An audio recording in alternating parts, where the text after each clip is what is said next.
Hello and welcome to my YouTube channel. So this is a thing which I'm going to share is very close to my heart, and this is my personal experience actually. So today I had a webinar and I just thought of making a video where I can talk about my career in journalism, because till now I haven't done something on my YouTube channel, so just thought of doing this way.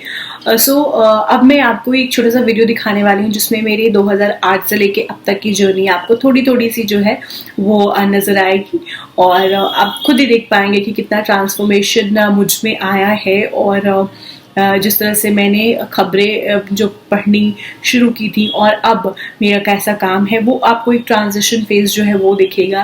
And obviously as everyone learns a lot from their experiences and things changes by time. उनके बोलने का तरीका, उनका presentation का तरीका, everything changes. So that is the phase.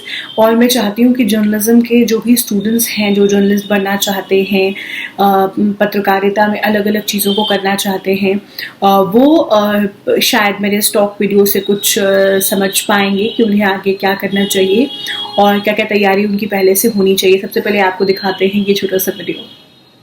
हमारे साथ बैठे हुए हैं यहाँ पर अख्तर जी। आपने बहुत अच्छा गाना सुनाया, जिस तरह से दर्शक पसंद भी कर रहे हैं, आपके बहुत सारे फैंस भी हैं इनफैक्ट। और एक बात मैं बता दूं दर्शकों को, ये खुद से गाना लिखते हैं, खुद से गाते हैं, इनका खुद का कॉम्पोजिशन होता है। और जो स्टूडियो में मौजूद हैं, जया, जब आपको इस बात की जानकारी मिली कि आपको तलाक दे दिया गया है, आपने क्या किया उसके बाद? क्योंकि आप कह रही थी कि आपको अब तक उस तलाक की कॉपी तक नहीं मिली है। मैंने मिली है जो है, हम लगातार तस्वीरों में ये देख रहे हैं, बहुत सारी नोटों की गड्डियां हैं। आपके जो पति है अरिंद, उनके हाथ पे ये क्या तस्वीरें हैं? ये हुआ है। सूरज की गर्मी झुलसा देने वाली तो है, तो हर तरफ पानी की परेशानी भी शुरू हो गई है। हैंडपंप में पानी नहीं है, कुएं सूख चुके हैं, नलकूप चालू नहीं हो रहे, धरती फटने लगी है और जो सरकारी योजनाएं हैं वो कागजों तक ही सिमटी हैं। जी मीडिया संवाददाता अमित हमारे साथ जुड़े, उनसे बात करते हैं। अमित, वाकई एक तो गर्मी इतनी है, अप्रैल के महीने में ही लोगों को इतनी गर्मी झेलनी पड़ रही है, मई जून जैसी गर्मी पड़ रही है, 10 सालों का रिकॉर्ड गर्मी ने तोड़ दिया है। और अगर दूसरी तरफ देखें तो सरकार की ओर से भी लोगों को राहत मिलती नहीं दिख रही। बिल्कुल ज्योति, देखिए नमस्कार, जी पूर्वैया में स्वागत है आपका। आपके साथ मैं हूं ज्योति मिश्रा। आज हम बात करेंगे बचपन की परीक्षा की। बचपन जो मासूम होता है और परीक्षा जो कठिन होती जा रही है, और इसमें बचपन कहीं पीछे छूटता जा रहा है। क्यों हो रहा है ऐसा, कैसे सहेजे हम इस बचपन को, इस पर आज हम बातचीत करेंगे और इसी पर चर्चा करेंगे। पटना स्टूडियो में हमारे साथ मौजूद है मनोचिकित्सक डॉक्टर बिंदास सिंह, और पटना से हमारे साथ हमारी संवाददाता रश्मि भी जुड़ेंगी। साथ ही आपको लिए चलेंगे रांची स्टूडियो भी, जहां से हमारे साथ सामाजिक कार्यकर्ता सुशांत मुखर्जी जुड़ेंगे, और जमशेदपुर में संवाददाता मुकेश भी साथ होंगे। और इन सब से मिलकर हम ये चर्चा करेंगे कि आखिर बचपन पर यह परीक्षा कैसे भारी पड़ रही है। आपके साथ मैं हूं ज्योति। 1975 में 25 जून को 21 महीने के लिए इमरजेंसी लगा दी गई। आपातकाल की घोषणा प्रधानमंत्री इंदिरा गांधी ने की, और इसके खुद गवाह हैं बिहार के राज्यपाल सतपाल मलिक जी, जो 11 महीने। नमस्कार, स्वागत है आपका। आपके साथ मैं हूं ज्योति। 1975 में 25 जून को 21 महीने के लिए इमरजेंसी लगा दी गई। आपातकाल की घोषणा प्रधानमंत्री इंदिरा गांधी ने की, और इसके खुद गवाह हैं बिहार के राज्यपाल सतपाल मलिक जी, जो 11 महीने तक जेल में भी इमरजेंसी के दौरान रहे। उनसे इमरजेंसी के दौरान की कई कहानियां जानेंगे और इमरजेंसी से जुड़े कुछ सवाल भी करेंगे। बहुत बहुत स्वागत है सतपाल मलिक जी आपका। सर, ये जानना चाहेंगे, पहली खबर जो है इमरजेंसी लग गई है, ये आपको उस वक्त कैसे ये जानकारी मिली थी? जिस दिन इमरजेंसी लगी है उस दिन शाम को एक रामलीला ग्राउंड में बड़ी जनसभा हुई थी।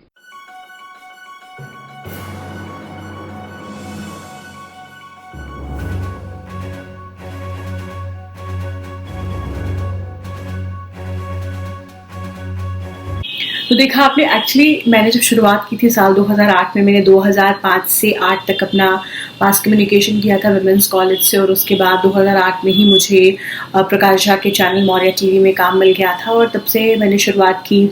प्रोग्रामिंग एंकर के तौर पे काम किया, फिर मुझे क्योंकि न्यूज़ एंकर बनना था तो मैंने उसकी तैयारी की, फिर मैंने न्यूज़ एंकर के तौर पे काम किया। फिर 2010 के बिहार इलेक्शंस के समय मुझे इंडिया न्यूज़ में जाने का मौका मिला, तो मैंने इंडिया न्यूज़ में काम किया।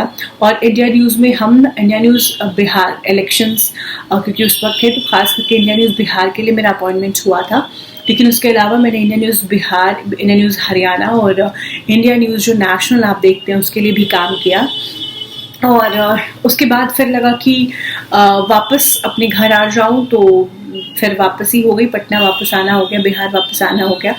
और यहाँ पे उस वक्त एक ही चैनल था, मौर्या टीवी, तो मैंने वापस से वहाँ ज्वाइन कर लिया और वहाँ फिर से काम करना शुरू कर दिया as a news anchor only.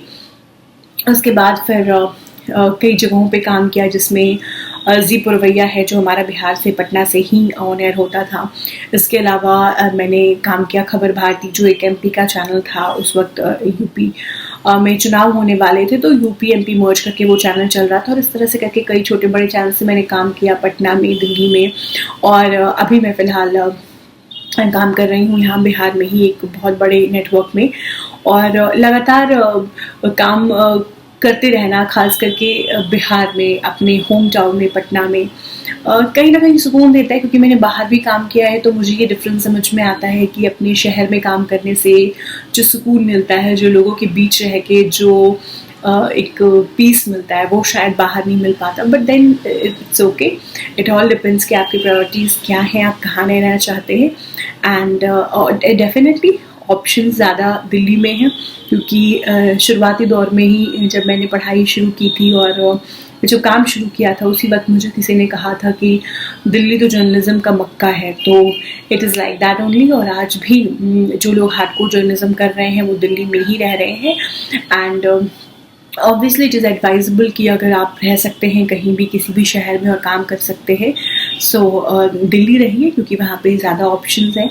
And तो जो हमारा आज सेशन रहा with the students, Patna women's college के स्टूडेंट्स के साथ हमने आज सेशन किया, and it was a great session. इससे पहले भी मैंने कुछ क्लासेस लिए हैं, बट क्योंकि आप जब प्रॉपर जर्नलिज्म में होते हैं, आपको बहुत ज़्यादा वक्त नहीं मिल पाता कुछ और चीज़ें करने का, तो वो क्लासेस कम ही रही हैं। लेकिन क्योंकि अभी कोविड-19 का समय चल रहा है और सब कुछ जो है वो सब जगह वेबिनार के ज़रिए चल रहा है, तो आइए शुरुआत करते हैं कुछ छोटे छोटे सवालों से। जैसे कि शुरुआती दौर में जब मैं भी कोर्स कर रही थी, तो मुझे लगता था कि मुझे तो एंकर बनना है भाई, तो मुझे इतना लिखने की क्या ज़रूरत है, या कुछ और चीज़ें, मुझे एडिटिंग से क्या मतलब है, मुझे इससे क्या मतलब है। ये एक नॉर्मल सोच होती है।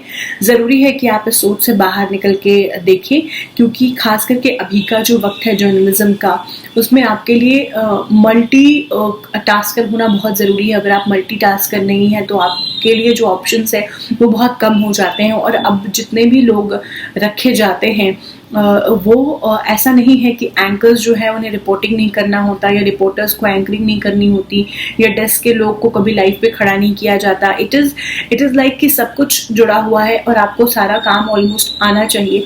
और अब तो वो समय आ रहा है जहाँ पर आपके हाथ में मोबाइल दे दिया जाएगा, and you have to be a camera person also, a presenter also. आपको खुद ही रिपोर्टिंग करना है, खुद ही एंकरिंग करना है, खुद ही कैमरा संभालना है।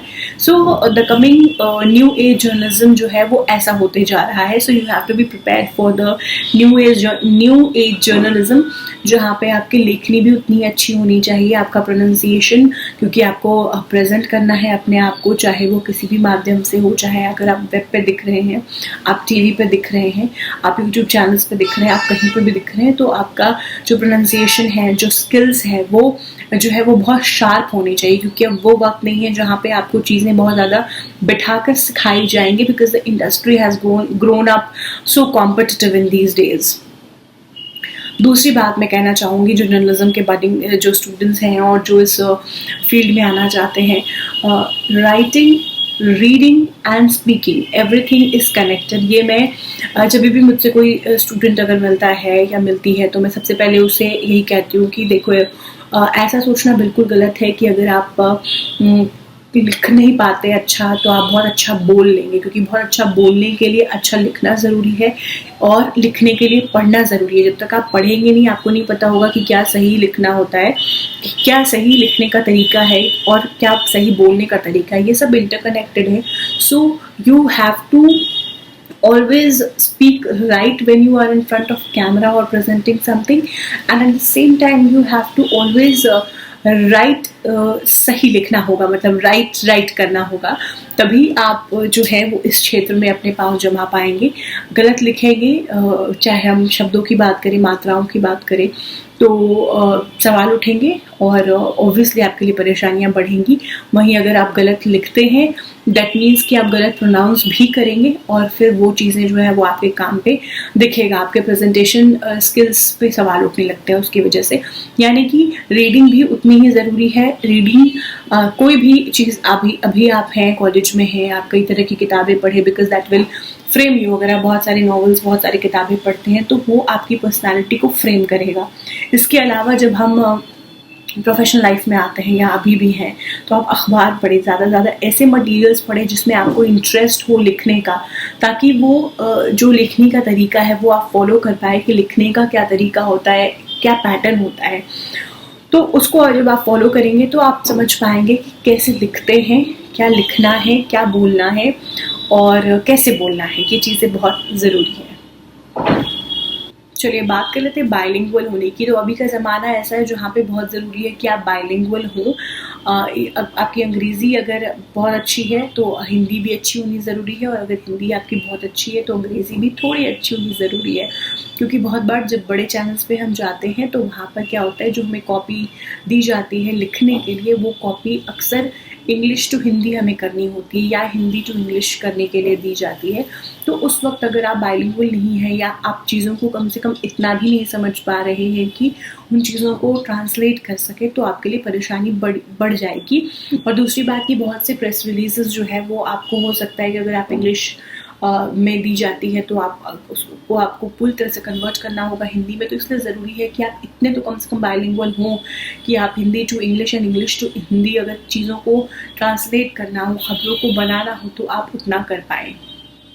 अपने 12 साल के करियर में मैंने ये सीखा है कि पैशन ही एक ऐसी चीज़ है जो आपको हमेशा कोई काम को करने के लिए मोटिवेट कर सकती है। अदरवाइज़ चाहे सैलरी हो, चाहे अच्छा चैनल हो, चाहे कुछ भी हो, आपको कोई भी दूसरी चीज़ जो है वो मोटिवेट नहीं करके रख सकती। और ख़ास करके जिस तरह का हमारा ये सेक्टर है जर्नलिज्म का, जहाँ पे आपको बहुत डेडिकेटेडली काम करना पड़ता है, डेडलाइंस होते हैं, प्रेशर होते हैं, और उस प्रेशर और उस स्ट्रेस के बीच आपको काम करना पड़ता है। So only one thing which can drive you keep working is your passion. So अगर आप पैशनेट हैं तो obviously you should take up journalism as your career, but उसमें भी आप बहुत ज़्यादा स्केप्टिव ना हो कि मुझे रिपोर्टिंग में ही जाना है या मुझे एंकरिंग में ही जाना है। हो सकता है शुरुआती दौर में आपको वो चीज़ें ना मिले, but by the time if you prove yourself तो आपको वो ज़रूर मिल जाए।